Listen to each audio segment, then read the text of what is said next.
हरे कृष्णा। आप सबका स्वागत है।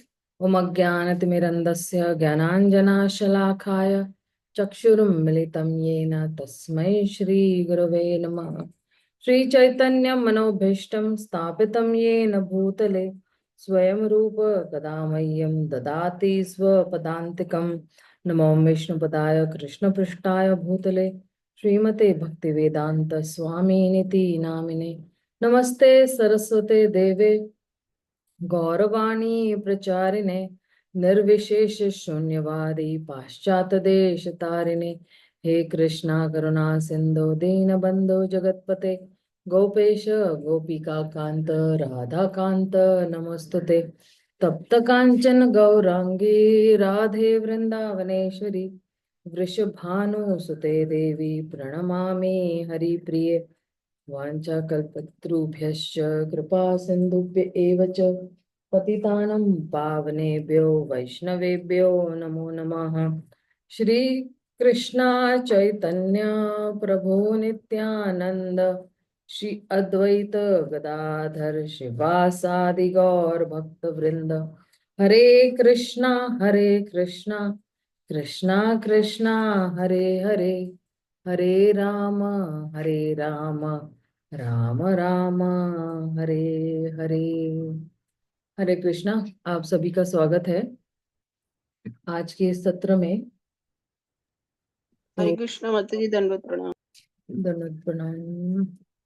सो एक्चुअली मुझे ना कल जैसे मैं बता रही थी, ये 92वां श्लोक तो हमें स्टार्ट करना ही है। आज हम लोग शायद ये अध्याय भी कंप्लीट कर ले, लेकिन उससे पहले ये इसकी जरा व्याख्या रह गई है, उसको जरा हम कंप्लीट कर लेते हैं। धर्म प्रोजित कैतव, अ, धर्म प्रोजित कैतव अत्र कैतव परमो निर्मत्सरणाम सताम वेद्यम वास्तवमत्र वस्तु। एक सेकेंड ना, जरा मैं व्हाइट बोर्ड खोल लेती हूँ। So that-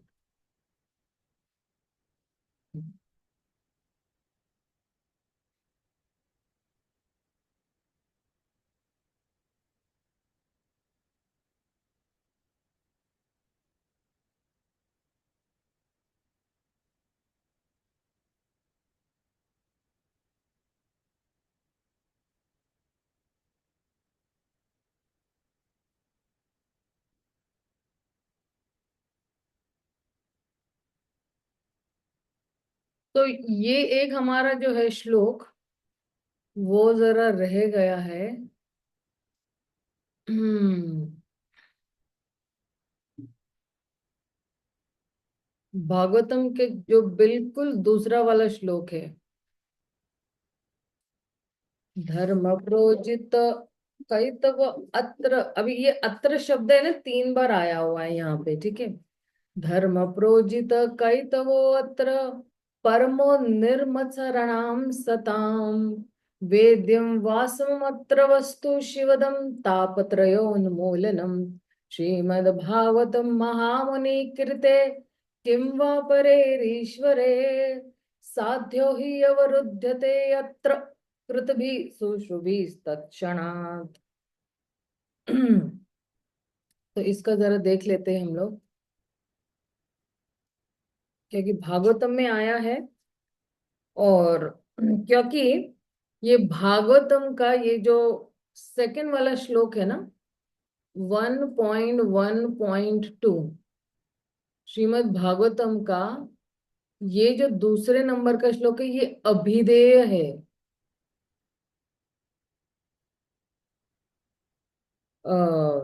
अभिधेय तत्व मतलब क्या, कि ये हमें बता रहा है कि ये क्या हमारा मार्ग क्या है। और ये धर्म की व्याख्या दे रहा है कि धर्म जो है क्या है, मतलब सही धर्म क्या है, व्यक्ति का सही धर्म क्या है। बहुत सारे धर्म हो सकते हैं ना, जो है कोई देश का पंत प्रधानमंत्री है, कोई टीचर है, टीचर का एक अपना धर्म है, या डॉक्टर का धर्म है, या माँ का धर्म है, पिता का धर्म है, सोसाइटी के चेयरमैन का कोई धर्म है। इस तरह से बहुत सारे धर्म है। स्टूडेंट्स का भी अपना एक धर्म होता है। तो उसी तरह जो है बहुत सारे धर्म है, लेकिन सही धर्म क्या है? धर्म प्रोजित कैतवो, वो जो है अ, कैतव धर्म, मतलब जो छल करने वाला धर्म है, उसको पूरी तरह से जो है धर्म प्रोजित कैतव, ये कैतव जो धर्म है उसको क्या करना है? तुरंत ही नकारना है। धर्म प्रोजित कैतव, पूर्ण तरह से ये कैतव धर्म को नकारना। ओके, धर्म प्रोजित कैतव। और फिर क्या है? परमो,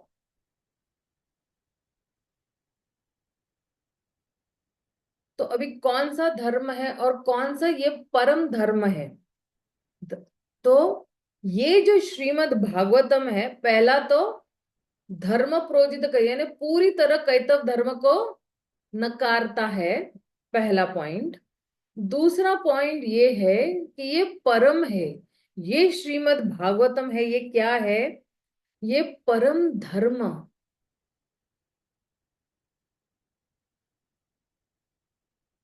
का प्रचार कर रहा है। और वो परम धर्म क्या है? अभी आते हैं इस पे। अ, धर्म प्रोजित कैतवो परम अत्र निर्मत्सराणाम सताम, निर्मत्सराणाम, निर्मत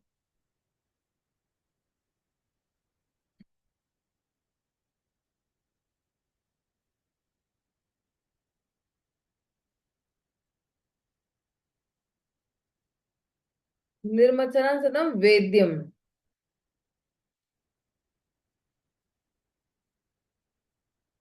तो ये जो श्रीमद् भागवतम है, ये किन लोगों के लिए है, या कौन इसको समझ सकता है? जो व्यक्ति निर्मत्सराणाम है। वेद किसको समझ में आता है? जो निर्मत्सराणाम सताम, सताम मतलब भक्त, उन भक्तों के लिए है।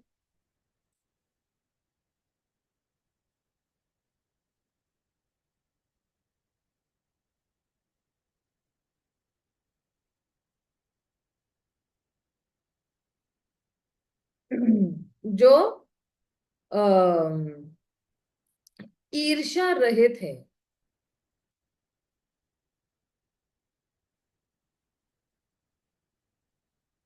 जिनमें निर्मत्सराणाम सताम मतलब के निर्मत्सराणाम मतलब ही जो ईर्ष्या नहीं करते, मतलब जो हृदय में शुद्ध है।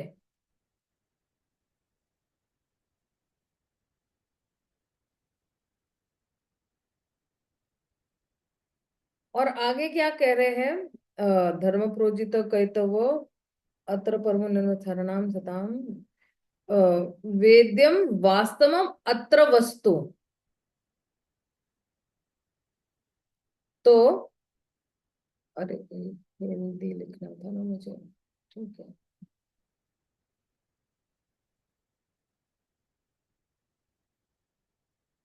वेद्यम वास्त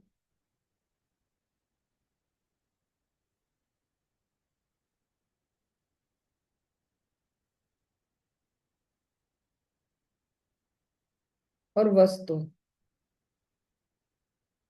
अत्र वस्तु। तो ये क्या करता है कि ये श्रीमद् भागवतम जो है वो परम सत्य,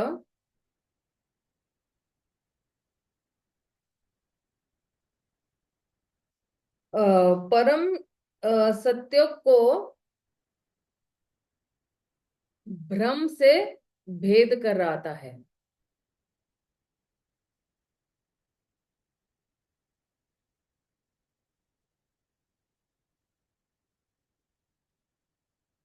यानी आपको पता चलेगा कि परम सत्य क्या है और ये जो है भ्रम क्या है। ये भ्रम है और ये परम सत्य है। दोनों के बीच का जो है भेद अच्छी तरह से करवाते हैं और कह रहे हैं शिवतम।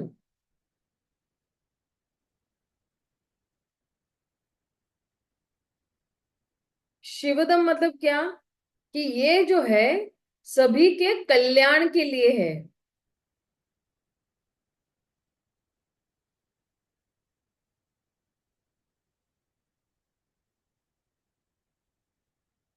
और फिर आगे क्या कह रहे हैं। धर्म प्रोजित कैतवोत्र परम निर्मत्सराणाम सताम वेद्यम वास्तवत्र वस्तु शिवदम तापत्रयो उन्मूलनम।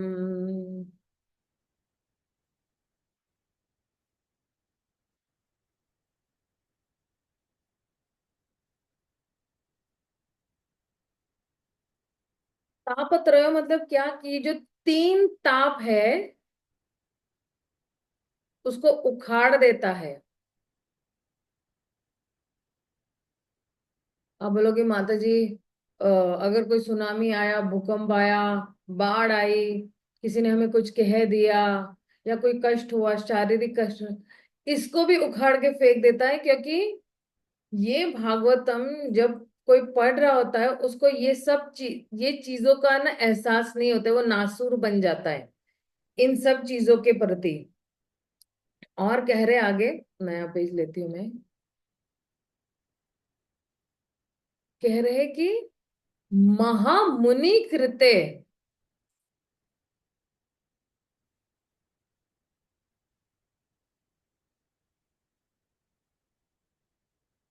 तो ये जो श्रीमद् भागवतम है, ये किसने इसकी रचना की है। महामुनि श्रील व्यास देव ने इसकी रचना की है।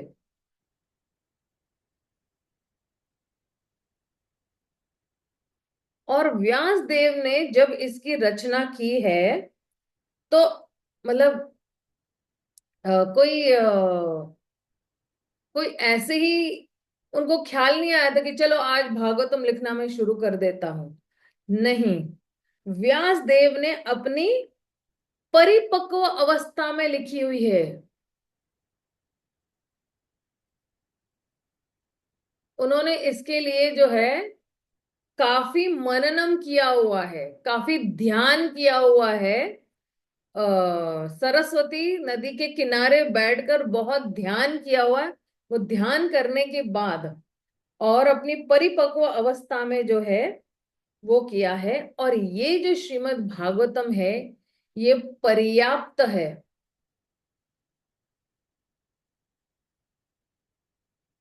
किसके लिए। भगवत साक्षात्कार के लिए।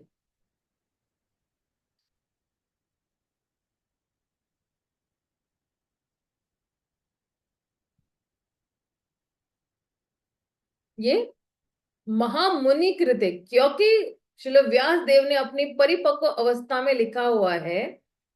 तो ये जो श्रीमद् भागवतम है ये पर्याप्त है भगवान के साक्षात्कार के लिए। और पूछ रहे कि धर्म प्रोजित कई तव अत्र वेदं वासमत्र शिवदं तापत्रय महामुने कृते किं वा परेर ईश्वरे।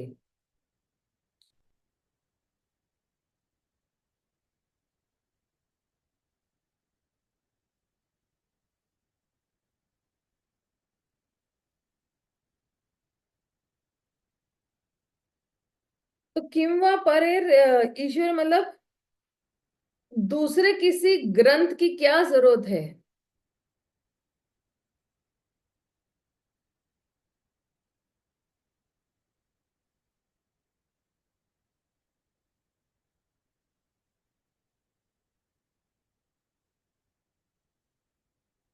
ना। दूसरे किसी ग्रंथ की क्या जरूरत है। किम व परेर ईश्वरे। और फिर क्या कह रहे हैं? किं वा परेरीश्वरे ईश्वर साध्य हृदि अवरुध्यते। अ, ईश्वर सध्यो हृदि अवरुध्यते।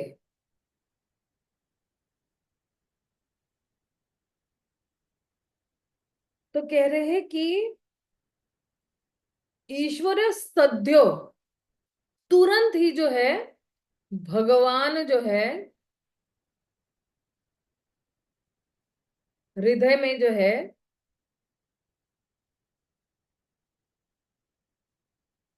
स्थापित हो जाते हैं।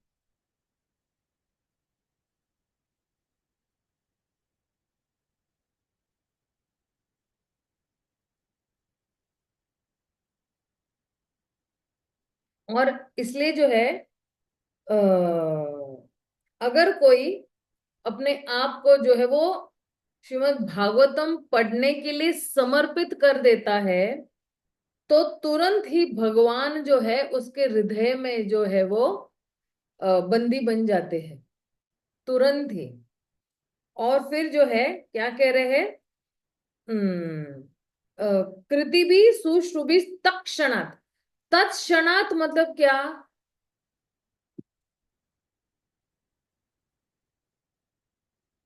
तुरंत भगवान जो है बंदी बन जाते हैं।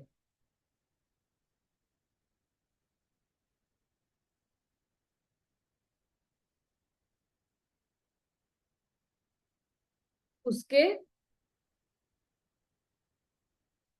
उसके हृदय में तुरंत ही बंदी बन जाते हैं।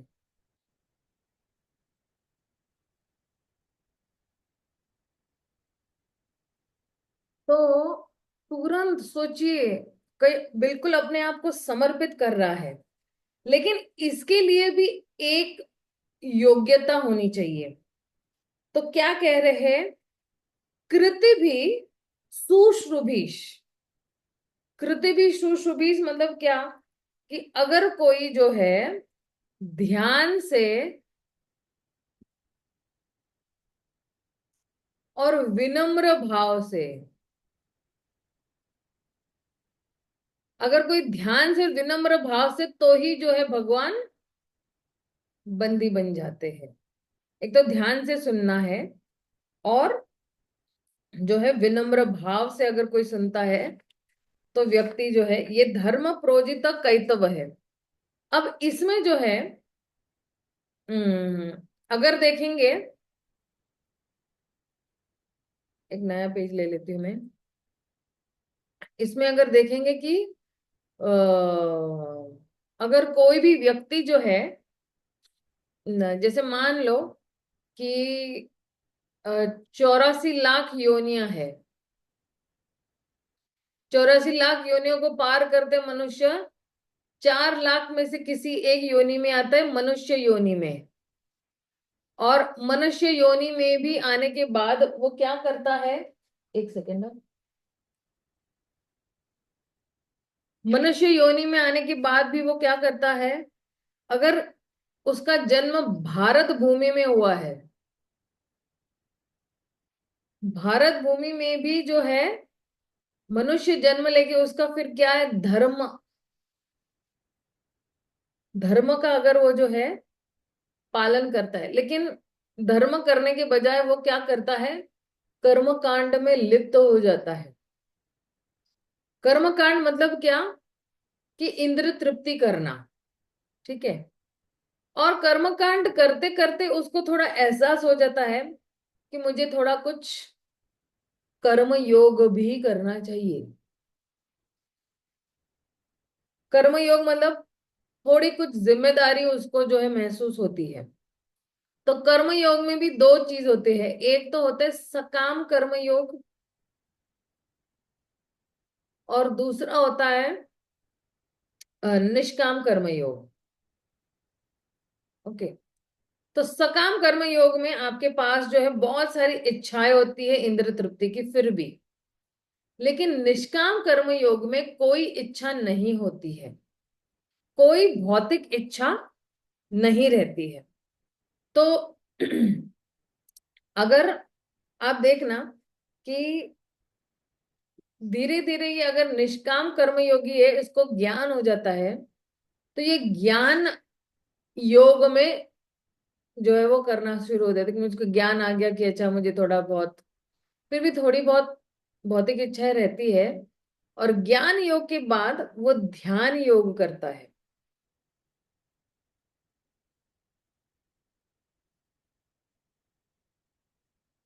ध्यान योग मतलब क्या, उसका ध्यान कहाँ जा रहा है, भगवान पे जा रहा है।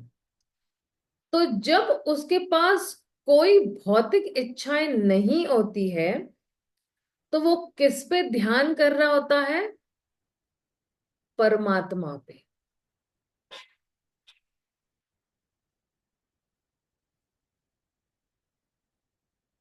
भौतिक इच्छा,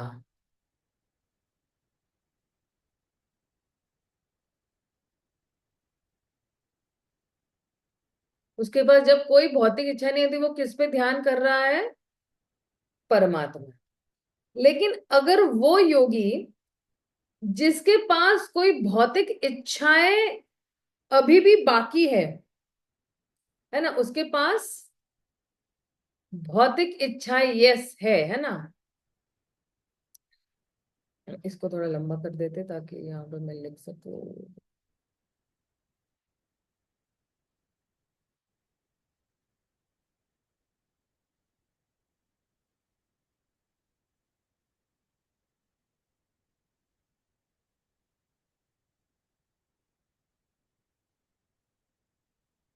तो फिर जो है वो किस पे ध्यान करेगा, वो विराट रूप पे ध्यान करता है।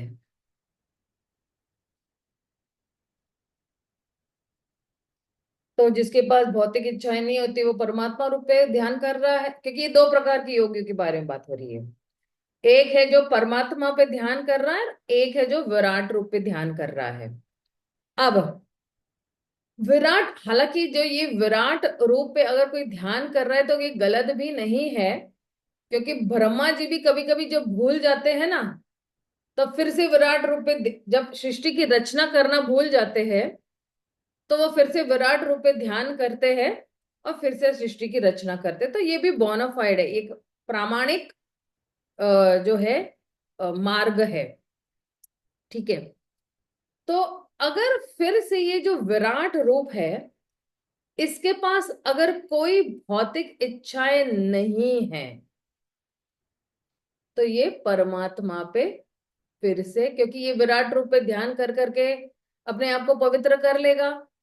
तो अगर ये पवित्र हो जाता है, तो उसके पास कोई भी भौतिक इच्छाएं नहीं रहती है।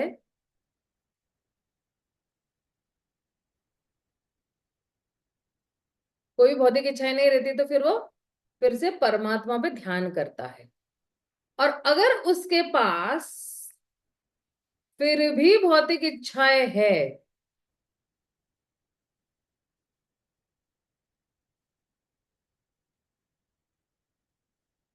अगर उसके पास फिर भी भौतिक इच्छा है, फिर उसको मिलती है क्रम मुक्ति।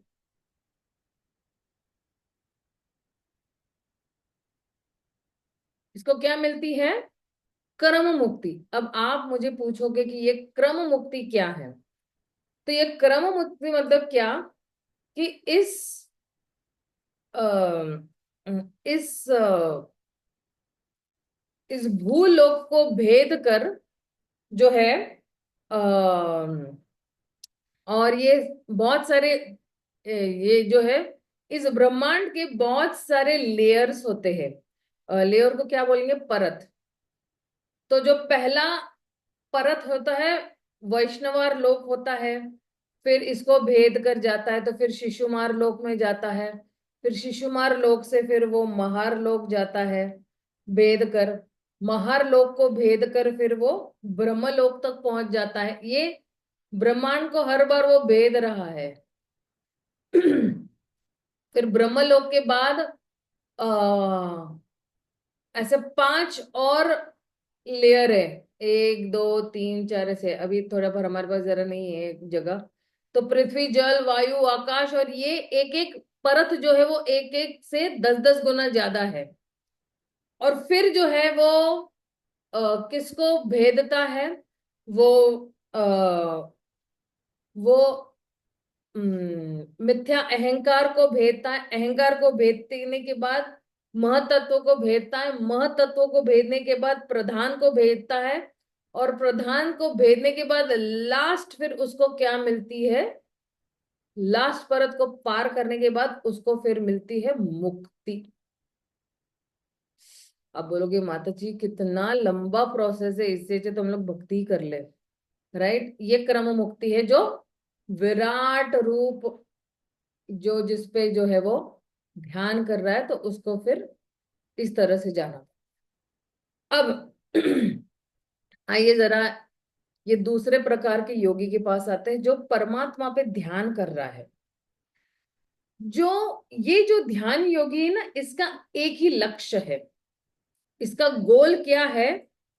सिर्फ जो है आ, मुक्ति ही है। ठीक है।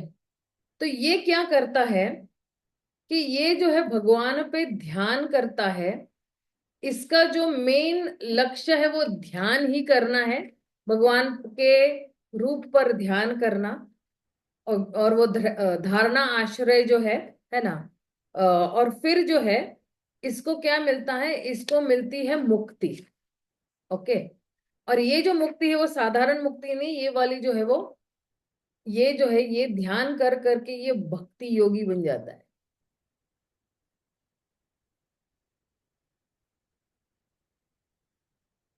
ठीक है। और फिर वो भगवत धाम चला जाता है। और ये जो परमात्मा जो है इसमें भी जो है अ, इसमें भी जो है ये जो, देखिए इसमें भी परमात्मा में भी जो है ना, क्या होता है कि अगर कोई जो है विराट रूप पे अगर ध्यान दे रहा है, तो ये जो विराट रूप वाला जो व्यक्ति जो है वो इधर आता है और परमात्मा पे ध्यान करने लगता है। तो फिर जो है उसको जो है वो कौन सी मुक्ति मिलेगी? उसको मिलेगी, लेकिन वो उसको सद्यो मुक्ति मिलेगी। मतलब सद्यो मुक्ति मतलब आ,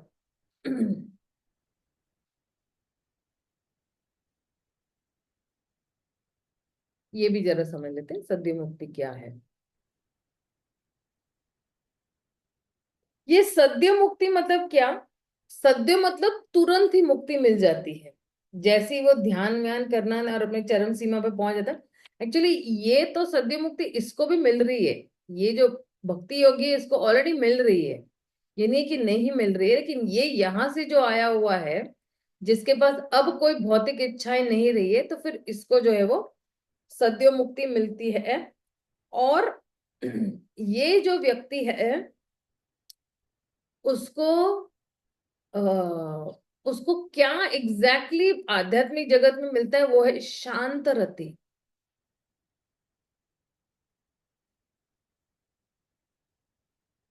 शांत रति मतलब क्या? कि भगवत धाम में उसको या तो पेड़ पौधा या फिर कोई जानवर,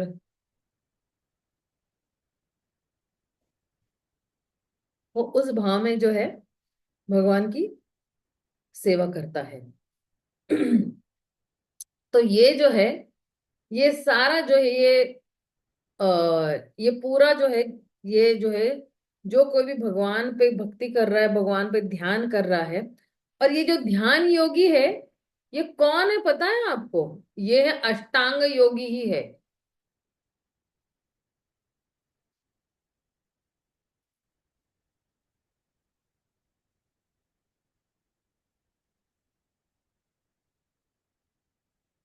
क्योंकि अष्टांग योगी क्या करता है?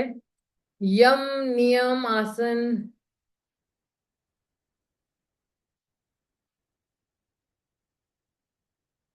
प्रत्याहार, धारणा, ध्यान और समाधि, है ना।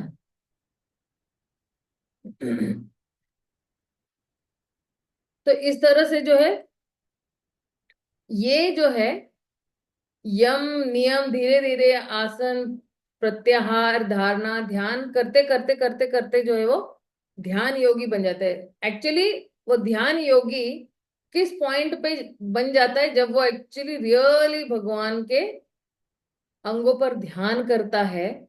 और फिर जब वो भगवान के अंगों पे ध्यान करता है तो उसके पास कोई भौतिक इच्छाएं नहीं रह जाती है। तब वो एक्चुअली ध्यान और समाधि के बीच में जो है वो धारणा आश्रय रहता है। वो आश्रय लेता है भगवान का। और जब वो आश्रय लेता है भगवान का, तब उसके पास कोई भी जो है, अभी आखिरी भी कुछ छोटे छोटे अगर मान लो इच्छा रह भी जाती, वो भी खत्म हो जाती है। और उसको एक ही इच्छा होती है कि भगवान की मुझे सेवा करनी है, भगवान पे ध्यान करना है। और तब वो जो है वो वही भक्ति योगी कहलाता है, और वो भगवत धाम चले जाता है। तो ये एक्चुअली जो है, ये क्या है, ये हमारा जो है क्रम मुक्ति है एक्चुअली। अगर ये पूरा देखे जाए कि क्रम में किस तरह से व्यक्ति को मुक्ति मिलती है, भागवतम के इवन दूसरे स्कंद के दूसरे अध्याय में भी यही वर्णन आता है इसका। तो इस तरह से जो है व्यक्ति को पूर्ण जो है, जितने भी कैतव धर्म है, ये जितने भी सकाम कर्म है, कर्म कांड है, कर्म योगी है, ये सारे जितने भी कर्म है, इनको त्याग कर जो है परम कर्म या परम धर्म जो है वो क्या है, भगवान की प्रेममयी भक्ति करना और भगवान की शरण लेना। इस तरह से जो है वो पार कर सकता है इस भव सागर को। ओके, यहाँ पे जो है हम लोग जो है ये कर देते हैं इसको, और हमारे श्लोक पे आ जाते हैं। सॉरी, जरा लंबा हो गया लेकिन ये जरूरी था। हाँ, तो आगे अब क्या कह रहे हैं,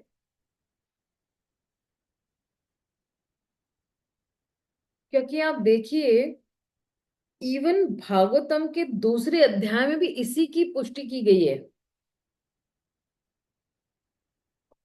स वै पुंसा परो धर्मो यतो भक्तिरधोक्षज, अहेतु की अप्रतिहता ययात्मा सुप्रसिद्धति। तो कहते हैं कि सवै पुंसा परो धर्मो, परो धर्मो यानी क्या, सबका परम जो धर्म है या कार्य है वो क्या है, सवै धर्म, सवै पुंसा। तो ये पुंसा मतलब कौन, ये जो जितने भी जनता है उसका धर्म क्या है कि ये तो भक्तिर अधोक्षज जो है, अ भक्तिर जो है, ये प्रेममयी भक्ति कब और किसकी करनी चाहिए। तो कह रहे यतोर भक्ति अधोक्षजे, उस अधोक्ष जी की, उस दिव्य भगवान की भक्ति करनी चाहिए। और कैसे भक्ति करनी चाहिए, ययात्मा सुप्रसिद्ध, अहेतु की अप्रतिहता, और ययात्मा सुप्रसिद्धति। तो एक तो ये जो भक्ति जो है वो क्या होनी चाहिए, अहेतु की, मतलब इसमें कोई हेतु नहीं होना चाहिए कि हाँ मैं भक्ति करूंगा तो मुझे ये मिलेगा, मैं भक्ति करूंगा तो मुझे वो मिलेगा, मैं भक्ति करूंगा तो मुझे ऐसे होगा, ये होगा, नहीं। और अप्रतिहता, अप्रतिहता मतलब बिना रुकावट के। और ऐसी ही जो भक्ति है, ययात्मा, ऐसी भक्ति आत्मा को सुप्रसिद्ध थी, मतलब क्या, ये भक्ति जो है आत्मा को पूर्णतया से जो है वो संतुष्ट करने वाली है।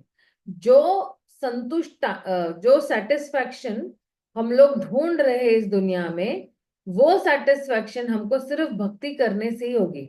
लेकिन ये भक्ति दो प्रकार से करनी है। एक तो जो है अहेतु की होनी चाहिए, कोई हेतु नहीं होना चाहिए, कोई लालच नहीं होना चाहिए, कोई मतलब नहीं होना चाहिए भगवान के साथ। मतलब कोई लालची उद्देश्य नहीं होना चाहिए भगवान के साथ। और दूसरा, अप्रतिहता, मतलब रुकावट नहीं होनी चाहिए। ये नहीं कि आज हफ्ते में एक बार मैंने भगवान की भक्ति की, 6 दिन छुट्टी, या आज मैंने 16 माला की, कल नहीं की और परसों किया, ऐसा नहीं है।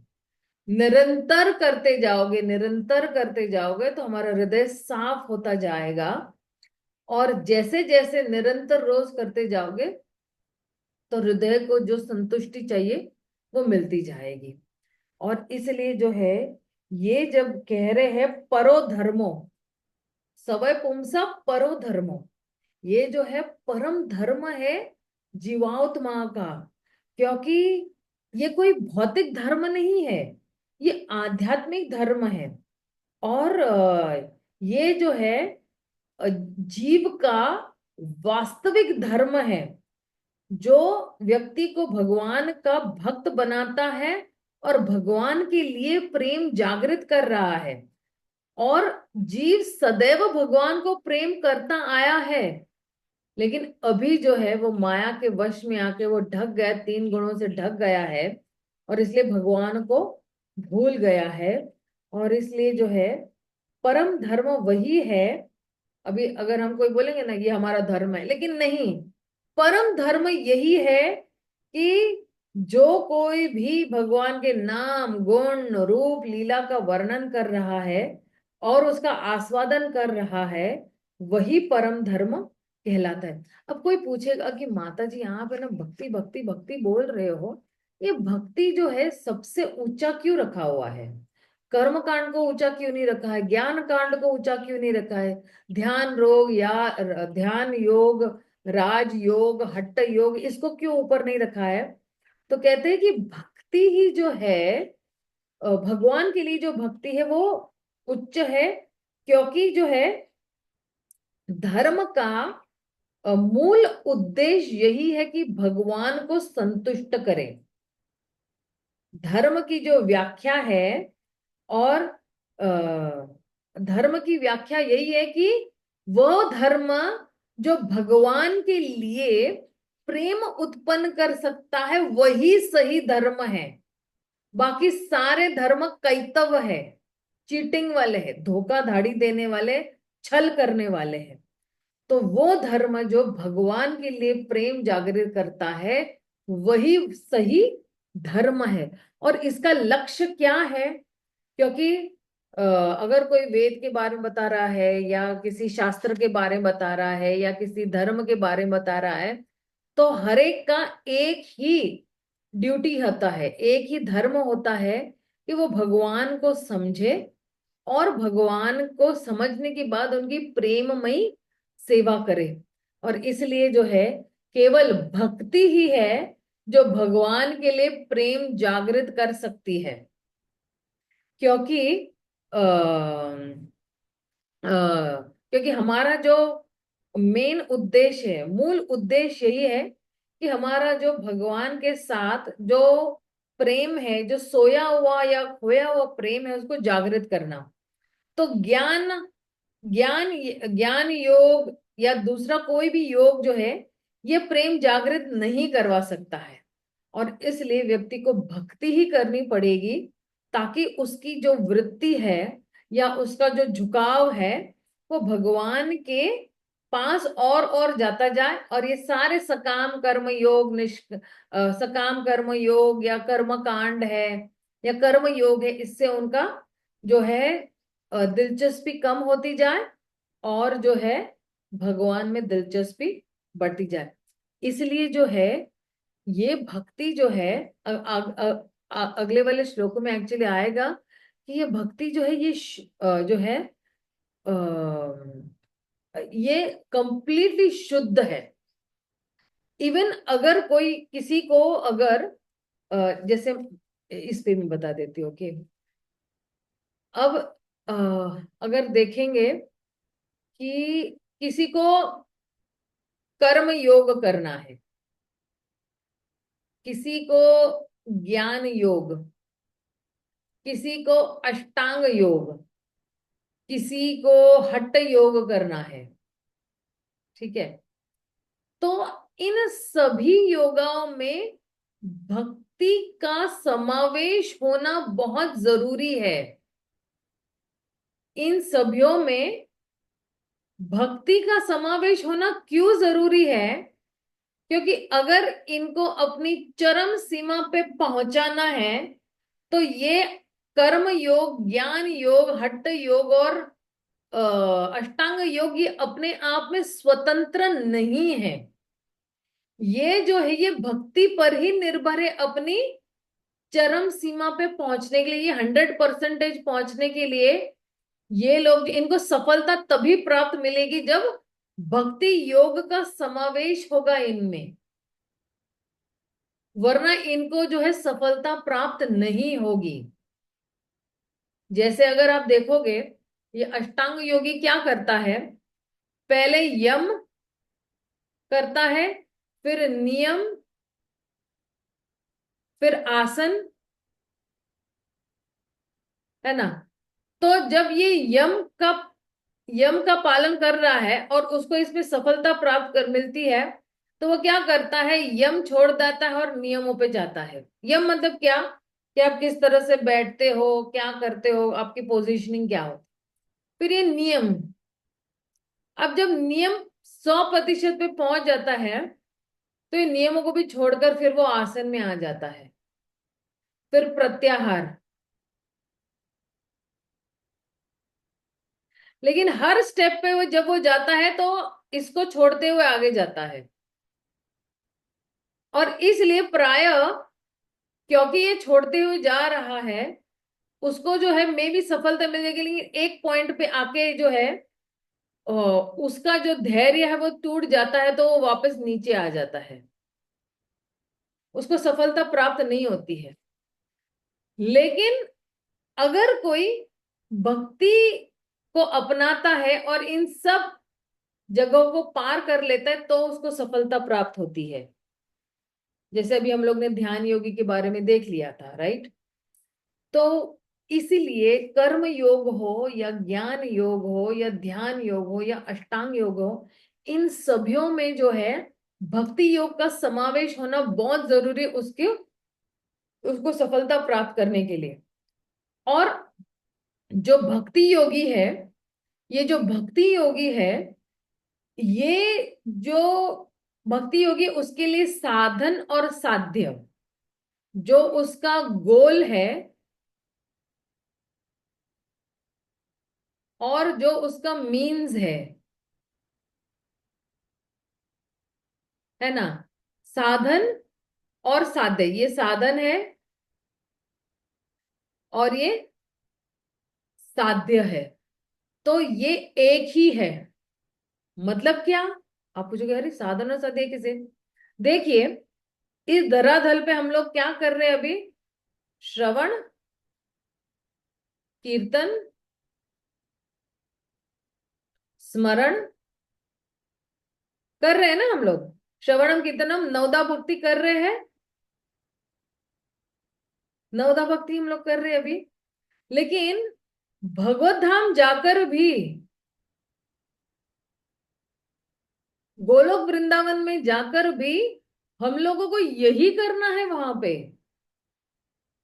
इसलिए इस धरातल पर भी और वहां पर भी हमारे लिए साधन और साध्य एक ही है। यहां पे भी श्रवणम कीर्तनम स्मरणम करना है और वहां पे भी श्रवणम कीर्तनम स्मरणम करना है। दोनों के लिए साधन और साध्य एक ही है भक्ति योगी के लिए। और इसलिए अगर आप योगा लैडर में देखोगे तो भक्ति योग क्या करता है? इन सब को जो है पार करके सीधा, ऐसे एक लिफ्ट होती है ना, सीधा ऊपर ले जाती है आप, राइट? ये सारे क्या है? ये सारे सीढ़ियां हैं। एक सीढ़ी पार करके दूसरी सीढ़ी पे जा सकते हो, है ना? एक सीढ़ी पार करके दूसरी, लेकिन ये क्या है? ये लिफ्ट है। इसको इंग्लिश में एलिवेटर कहते हैं, राइट? ये लिफ्ट है, सीधा ऊपर ले जाएगी। तो ये भक्ति योग का जो मार्ग है वो बिल्कुल एक्चुअली सरल मार्ग है। इंग्लिश में कहते हैं कि ये it is it is simple for the simple.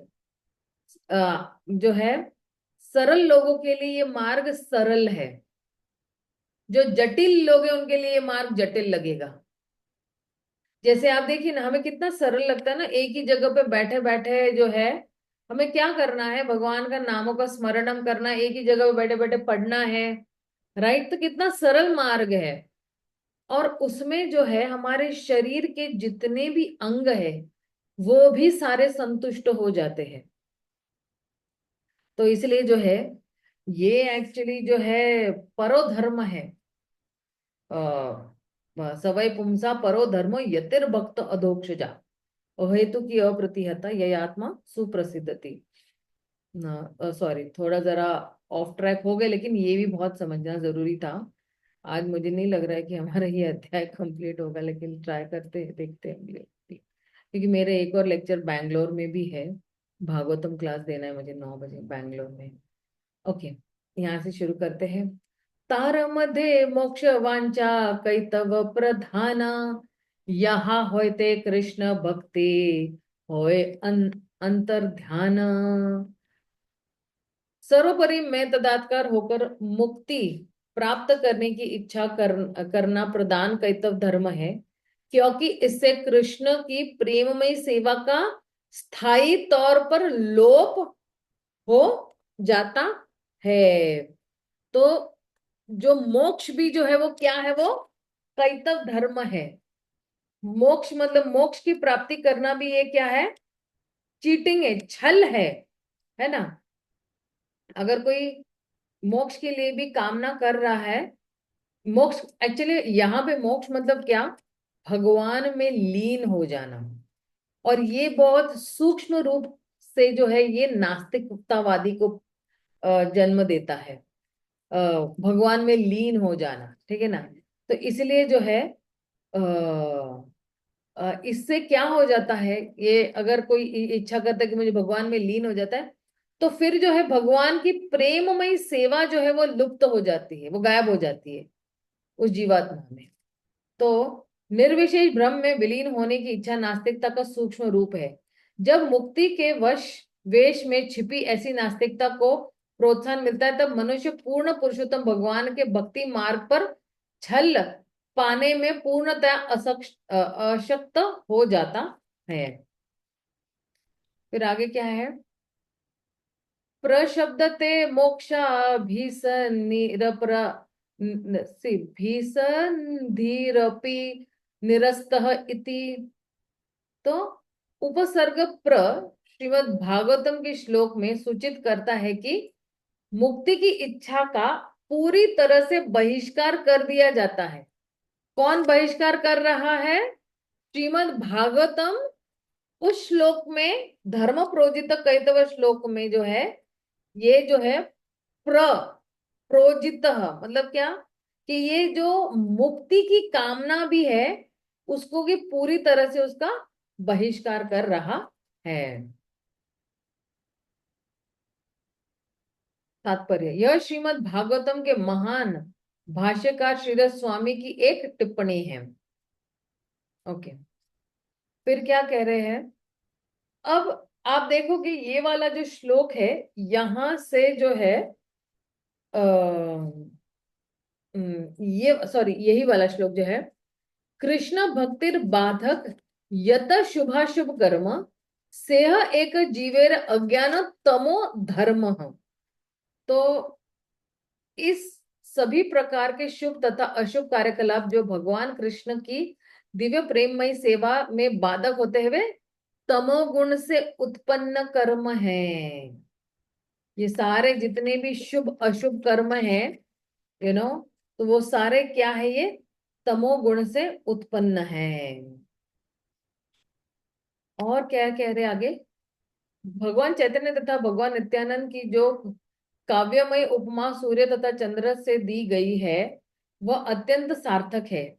सारे जीव आध्यात्मिक स्फुलिंग है और उनकी वैधानिक स्थिति पूर्ण कृष्ण भावना में भगवान की भक्ति करना है। तथाकथित पुण्य कर्म तथा अन्य कर्म कांडीय अनुष्ठान चाहे वे शुभ हो या अशुभ तथा भव बंधन से छूटने की इच्छा ये सभी इन आध्यात्मिक स्फुल्लिंगों के आवरण माने जाते हैं। जीवों को इन अनावश्यक आवरणों से मुक्त होना चाहिए और कृष्ण भावना में पूरी तरह से प्रवृत्त होना चाहिए। भगवान श्री चैतन्य महाप्रभु तथा भगवान नित्यानंद के आविर्भाव का प्रयोजन आत्मा के अंधकार को हटाना है। उनके आविर्भाव के पूर्व जीवों के ये सारे व्यर्थ के कार्यकलाप कृष्ण भावना को ढके हुए थे, किंतु इन दोनों भाइयों के आविर्भाव के बाद लोगों के हृदय निर्मल हो रहे हैं और वे कृष्ण भावनामृत की अपनी वास्तविक स्थिति में पुनः प्राप्त कर रहे हैं। फिर क्या कह रहे, क्योंकि देखिए ये शुभ और अशुभ जो जितने भी कार्य है ना, ये जो है भक्ति के लिए अनुकूल नहीं है, ये प्रतिकूल है, राइट। और ये सबसे बड़े बाधक भी है। और इसलिए ये जितने भी शुभ और अशुभ कार्य है, ये क्या है, ये जो है ये अज्ञानतावश अंधकार वश ही किए जाते हैं।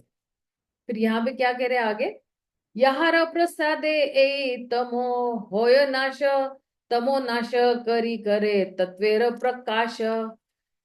तो जो है भगवान श्री चैतन्य तथा भगवान नित्यानंद की कृपा से अज्ञान का यह अंधकार दूर होता है और सत्य प्रकाशित हो जाता है।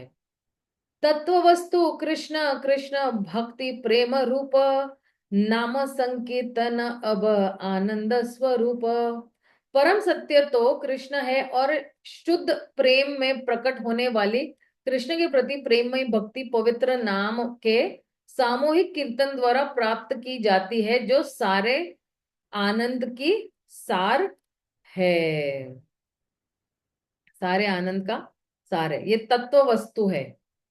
तत्व वस्तु बता रहा है कि किस तरह से जो है भगवान ही परम सत्य है, और अगर हम उनसे जो है प्रेममयी सेवा करते हैं तो हमें शुद्ध प्रेम भगवान का मिलेगा। और ये शुद्ध प्रेम किस के माध्यम से मिलेगा, जब हम नाम संकीर्तन करेंगे, जो सारे आनंद का सार है। सूर्य चंद्र बहिरेर तमसे विनाशे, बहिर्वस्तु घटपट आदि से प्रकाशे। सूर्य तथा चंद्रमा बाह्य जगत के अंधकार को विनष्ट करते हैं और इस तरह घड़ों तथा भोजन पात्रों जैसी ब्रह्मा भौतिक वस्तुओं को प्रकाशित करते हैं। तो जो है इसमें क्या कह रहे हैं कि सूर्य चंद्र बाहर से किसी का अंधकार दूर करते हैं, लेकिन गौर निताई जो है वो अंध का अंधकार दूर करते हैं।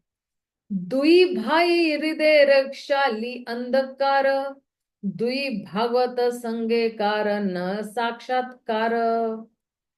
तो किंतु ये दोनों भाई हृदय के भीतर के अंधकार को विनष्ट करते हैं, और इस तरह ये दो प्रकार के भागवतों, भगवान से संबंधित व्यक्तियों या वस्तुओं से मिलने में मनुष्य की सहायता करते हैं। तो दो प्रकार के एक्चुअली भागवत है। एक तो भागवत शास्त्र जो श्रीमद् भागवतम किताब के रूप में है, ग्रंथ अवतार जिसको कहते हैं ना, और फिर जो है भक्त भागवत, और भक्ति रस पात्र, या जो व्यक्ति जो है वो भगवान के प्रेममयी भक्ति के रस में बिल्कुल डूबा हुआ होता है, तो उसको भक्ति रस पात्र। भक्ति जो होता है भक्ति के रस का पात्र होता है, बाकी कोई पात्र पात्र यानी जिसके पास योग्यता होती है वो, ठीक है, क्वालिफिकेशन जिसको कहते हैं। और फिर आगे क्या कह रहे हैं, एक भागवत बड़ भागवत शास्त्र, आर भागवत भक्त भक्ति रस पात्र। एक भागवत है महान शास्त्र श्रीमद् भागवतम, और दूसरा है भक्ति रस में निमग्न शुद्ध भक्त। दुई भागवत द्वारा दिया भक्ति रस, ताहार हृदय तार प्रेम हय वश।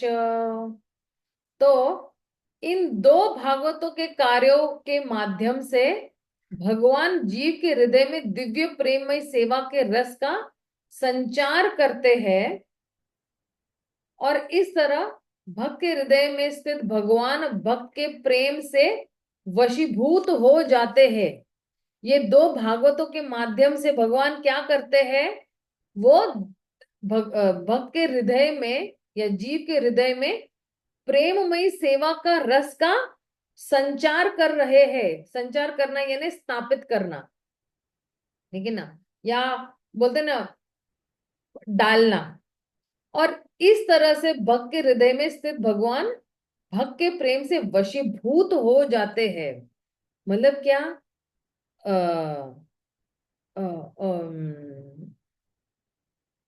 भगवान जो है वो भक्त के हृदय में विराजमान होकर वो भक्त के प्रेम से वशीभूत हो जाते हैं। यानी भगवान जो है भक्त के कंट्रोल में आ जाते हैं। वैसे तो हमें भगवान के कंट्रोल में रहना चाहिए, लेकिन भगवान भी जो अपने शुद्ध भक्तों के कंट्रोल में आ जाते हैं। ये और एक्चुअली शुद्ध भक्त भगवान को कंट्रोल नहीं करना चाहते हैं, लेकिन भगवान स्वयं अपनी स्व इच्छा से कहते कि अब तुम मुझे जैसे नचाना चाहते हो अब नाचो। जैसे आप देखना आध्यात्मिक जगत में जब जितने भी मोर है वो क्या कहते हैं, वो भगवान कृष्ण कहते हैं आप अपनी बांसुरी बजाओ, हम नृत्य करना चाहते हैं। तो भगवान बांसुरी बजा रहे हैं। तो फिर भगवान जब बांसुरी बजाते हैं तो सारे जो जितने भी मोर है वो सारा एक गोल आकार बना के नृत्य कर रहे हैं। और नृत्य करके किसको आनंद दे रहे हैं, भगवान को आनंद दे रहे हैं। और जो है भगवान उनको बांसुरी बजाकर आनंद दे रहे हैं। तो दोनों एक दूसरे के कंट्रोल में। और इस तरह से जो है भगवान ने कहा कि आपने जो मेरे लिए किया है मैं बहुत ऋणी हूं, तो ये ऋण मैं कैसे चुकाऊंगा, तो अपने सर पे शीश पे जो है वो मोर पंख लगाकर जो है मैं आपका आदर सम्मान करता हूं।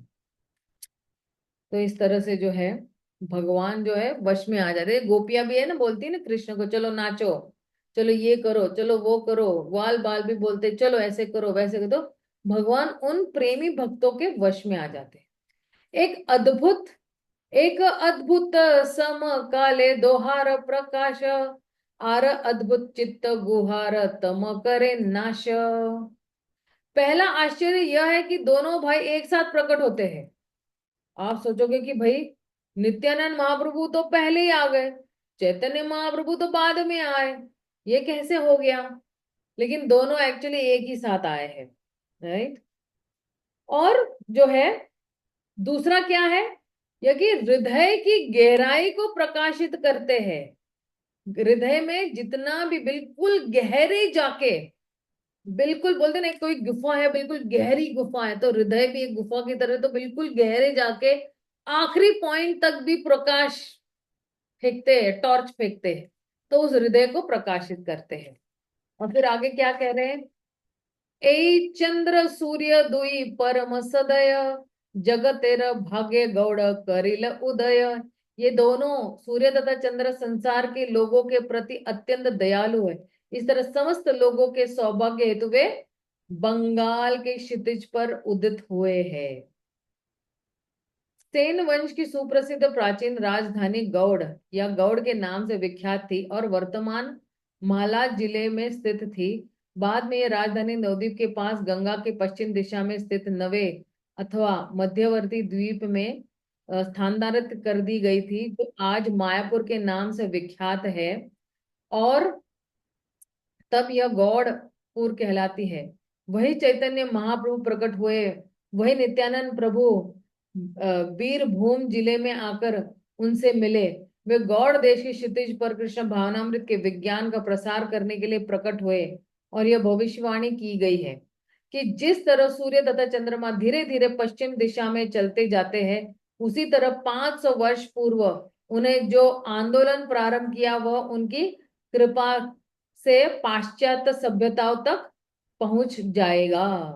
चैतन्य महाप्रभु का नित्यानंद महाप्रभु बद्ध जीवों के 5 प्रकार के अज्ञान को दूर भगाते हैं। महाभारत के उद्योग पर्व में 43वें अध्याय में अज्ञान के इन 5 प्रकारों का वर्णन हुआ है। अज्ञान के भी 5 प्रकार है। पहला क्या है, शरीर को ही आत्मा मानना, भौतिक इंद्र तृप्ति को चरम सुख मानना, भौतिक पहचान के कारण चिंतित होना। हम हम अपने शरीर से अपनी पहचान करवाते हैं ना, इसलिए चिंतित हो जाए कि अरे मेरे शरीर का क्या होगा, मेरे बच्चों का क्या होगा, मेरे घर का क्या होगा, मेरी प्रॉपर्टी का क्या होगा। शोक करना है ना, रोते रहना, हर बार रोते रहना, ये नहीं है वो नहीं है। यह सोचना कि परम सत्य के परे भी कुछ है, भगवान से भी ऊपर कुछ है, ऐसे सोचना है। चैतन्य महाप्रभु की शिक्षाओं के ये 5 प्रकार के अज्ञान समूल नष्ट हो जाते हैं। मनुष्य को कुछ देखता है या अनुभव करता है, वह सब पूर्ण पुरुषोत्तम भगवान की शक्ति का प्रदर्शन मात्र जानना चाहिए। प्रत्येक वस्तु कृष्ण की ही अभिव्यक्ति है। फिर आगे क्या कह रहे हैं, से दुई प्रभु करी चरण वंदन, यहाँ होते विघ्न नाश अभिष्ट पूरण। तो क्या कह रहे हैं कि जो है, अगर कोई इन दोनों के चरण कमलों की जो है पूजा करेंगे, अतएव आइए हम इन दोनों प्रभुओं के पवित्र चरणों की पूजा करें। इस प्रकार आत्म साक्षात्कार के मार्ग में सारी कठिनाइयों से छुटकारा मिल सकता है।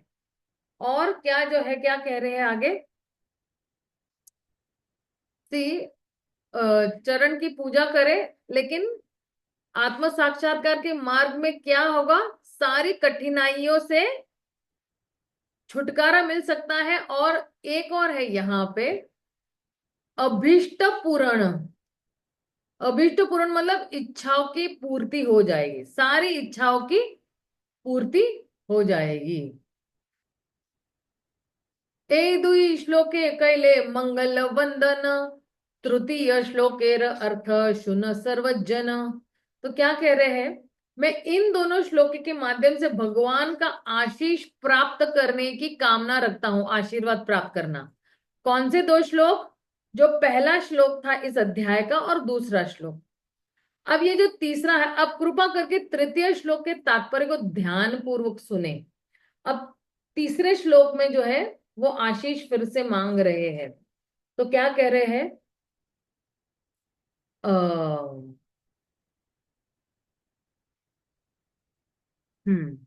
वक्तव्य बहुल्य ग्रंथ विस्तेर विस्तारे डरे, विस्तारे न वर्णी सार्थ कही अल्पाक्षरे। तो कृष्णदास कविराज गोस्वामी जो है वो डर रहे, यहाँ पे ना फलश्रुति दिया गया है। फलश्रुति किसका है, फलश्रुति जो है, अगर आपने ये पूरा अध्याय पढ़ा है तो इसको आपको फलश्रुति मिलेगा। जिसने कोई भी जिस जिस व्यक्ति ने जो है अगर जो है कोई चैतन्य चरितामृत भी पढ़ता है तो उसको जो भी लेखक है वो फलश्रुति देते हैं। और फलश्रुति मतलब क्या, उनका आशीर्वाद ही है हमारे लिए। ठीक है, तो क्या कह रहे हैं, इस ग्रंथ के विस्तार भय से मैं जानबूझकर विस्तृत वर्ण से बच रहा हूं।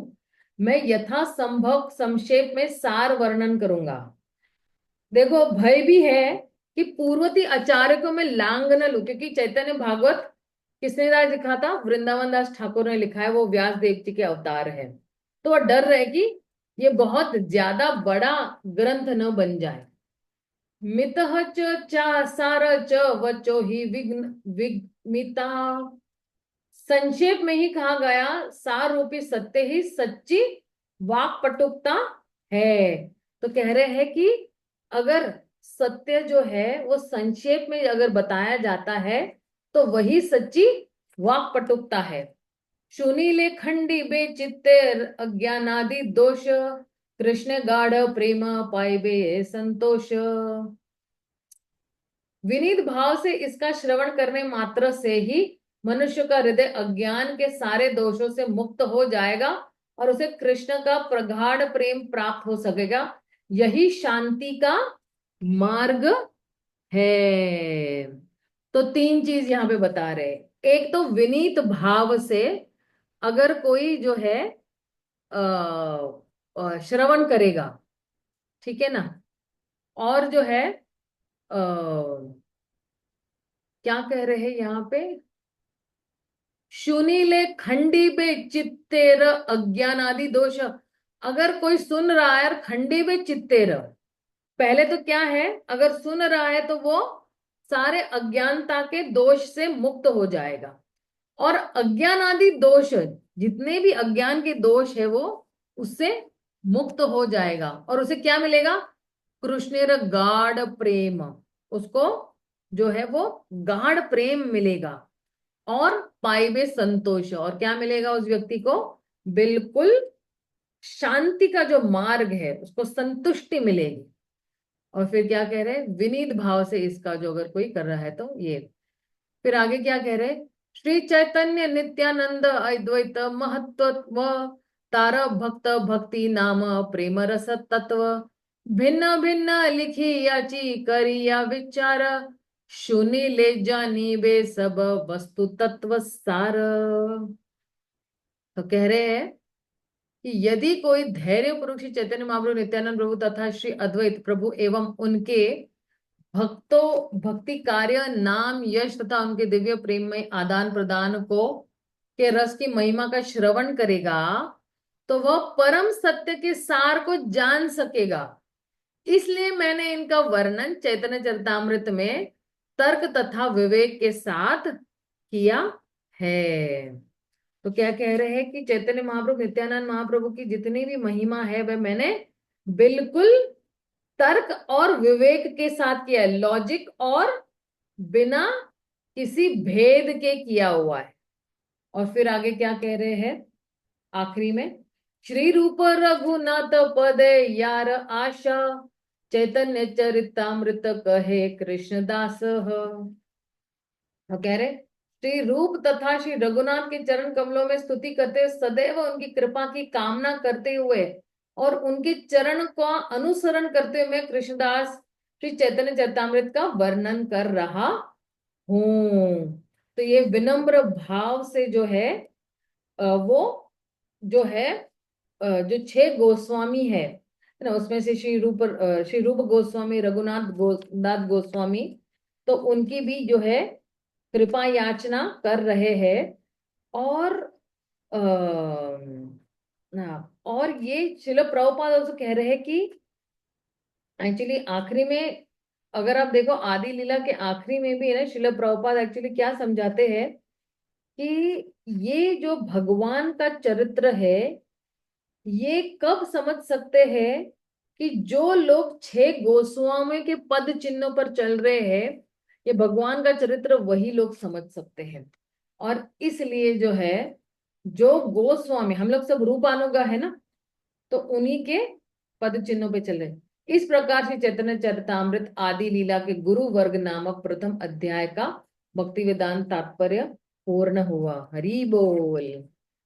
तो नित्यानंद त्रयोदशी से अब तक जो है हमारा एक अध्याय समाप्त हुआ है, लेकिन दूसरा अध्याय इससे भी और मधुर है और रस से भरा हुआ है। पूरा जो अगर आप देखोगे कि किस तरह से जो है ब्रह्मा जी स्थापित करते हैं कि नारायण ही स्तोत्र है, किस तरह से जो है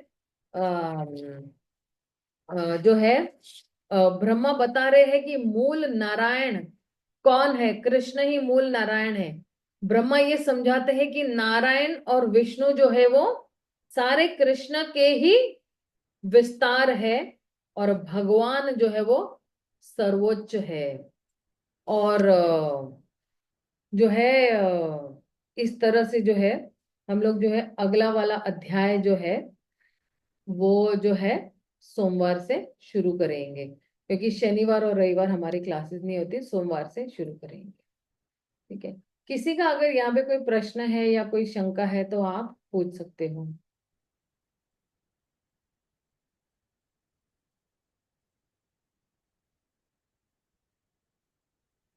ठीक है, अगर किसी का कोई प्रश्न नहीं है तो हम यही विराम देते हैं। श्रील प्रभुपाद की जय, गौर भक्त वृंद की जय, श्री चैतन्य चरितामृत की जय, कृष्णराज कविराज गोस्वामी की जय। हरे कृष्णा हरि बोल।